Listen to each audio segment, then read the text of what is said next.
چې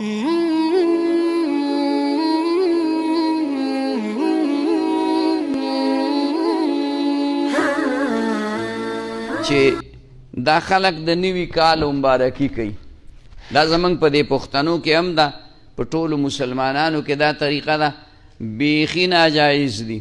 د نوي کال دا دې کې د مبارکۍ څه عنصر موجود نه دی، څه داسې پهلو پکې د دې خبرې موجوده نه ده چې سړی هغه د مبارکي پې وکړي. یو سړی مثلا زمونږ په اصطلاح کې دا ده چې نوې جامې واغوندي، خلک ورته مبارکي کوي.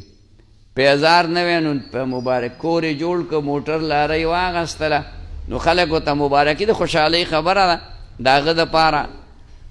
اوس په نوي کال کې کال نوی شو، دا د دسمبر ختم شو، نن یې 25 تاریخ دی، 15 ورځې پکې پاتې دي.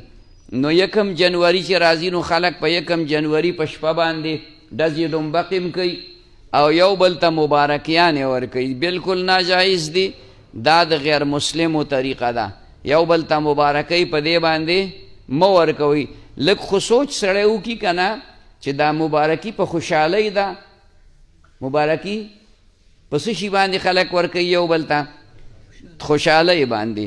اوس د دې سړي عمر 40 کاله دی او دا یو کال پکې بل تیر شو، نو څونه شو؟ 140. نو عمر یې ډېر شو، دې خوا نه خو دې خوا چېرته کم شو که نه؟ یو کال عمر یې کم شو، که د ده 10 کاله عمر پاتې، اول خو دا موږ ته علم نشته، خو یو کال عمر یې کم شو. نو چې کم شو دا د خفګان خبره که دا د خوشحالۍ ده؟ دا خو د خفګان خبره ده که نه؟ خیال کې م راځي؟ په دې خبره زما پوهېږئ؟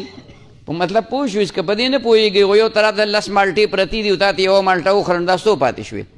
9 پاتې شو. د خفګان خبره چې دا مالټه خو رانه ده وخوړه، دا خو زما مالټې وي. نو هلته د یو کال کم شو ته یې مبارک شه. د څه شي مبارک شه؟ نو مبارک شه پکې نشته. او دا د خصوصا بیا دا د نسواراو طریقه ده، د انګریزانو عیسایانو طریقه ده. نو د عیسایانو طریقه به نه خپلې، عیسایانو طریقه به نه خپلې. په خبره باندې پوه شوې؟ هغه طریقه خپله که کومه چې د رسول الله صلی الله علیه وسلم طریقه ده. نو دا یو تپوس ملګري کړی، نو دا مبارکیان یو بل ته مه ورکوئ او نه د نوي کال کیک کټ کوئ. کیک چې کټ کوې نو مال یې ولې نه راوړئ؟